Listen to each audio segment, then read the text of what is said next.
For this exercise, I want to show you a technique I like to use to help desensitize the hamstrings or improve their motor output if they're not wanting to kick on as well or if they're wanting to cramp. So what we're going to do is we are going to get down on our back and we are going to lift our leg to 90 degrees at our hips and knees, and we're going to take our hands and I want you to reach them behind your thigh. And what you're going to feel are kind of two ropey tendons, one on the inside and one on the outside. Those are your hamstring tendons. If you go down from that just a little bit, that's going to be right where the tendon starts to become a muscle, and that's where we can make the most effect. So what I'm going to have you do is I want you to take your hands almost like you're taking your fingers here, and you are going to kind of split those two muscles in half, all right?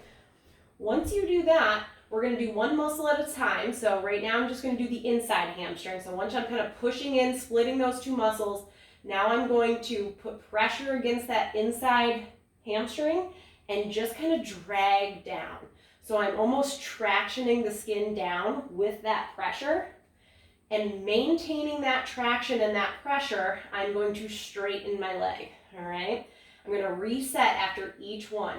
So once again, I'm taking my fingers and I'm splitting those two hamstrings in half, and then I'm just kind of pulling against the inside, sliding down, lifting my leg up, okay? You can kind of do that on the inside.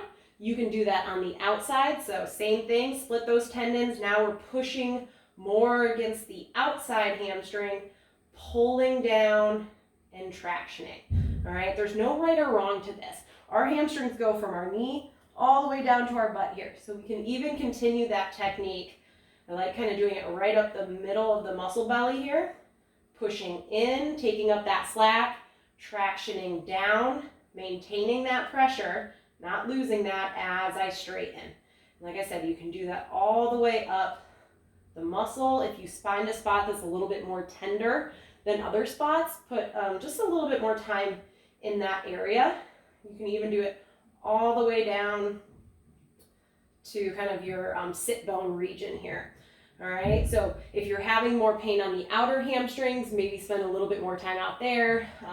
Doesn't mean to not hit the other ones. A lot of times we can use this technique to help get the other ones firing or activating better. So just remember, go slow with this. You're going to reset after each leg extension, and you're always pushing into the skin, kind of right into that muscle belly, dragging down, and then straightening, all right? Those best ones, though, are where you're really splitting that muscle, pulling your fingers to one side so you can really feel either the outer or the inner hamstring, pull down and straighten, okay? Spend a couple minutes on that.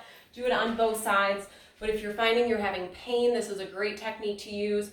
Or if you're doing an exercise and your hamstrings just aren't activating as much as they should, or they're wanting to cramp, this is another great way to try to get that to feel better. So go ahead and give that a try.